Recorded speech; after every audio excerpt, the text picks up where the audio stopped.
Friends, అందరు బాగున్నారా? నేను బాగున్నాను. ఇదిగోండి రొయ్యల కూర తెచ్చాము. రొయ్యలు కూడా తీసుకొచ్చాను. ముందు దాంట్లో కడిగేసుకొని ఉప్పు సాల్ట్ కొంచెం ఆయిల్ వేసుకొని మగ్గించుకున్నాను.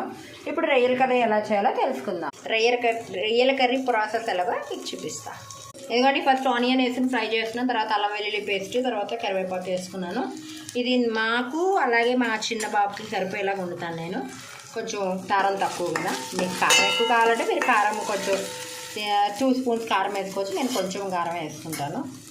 అంటే అడగచ్చు చేపలు తెచ్చుకుని మళ్ళీ రొయ్యలు ఎందుకు అంటే మా అబ్బాయి ఆ ముళ్ళ చేప తినలేడు, అందుకనే రొయ్యలు తీసుకొచ్చాను. ఇప్పుడు ఇది అయిపోయింది. దీంట్లో రొయ్యలు వేసేద్దాం.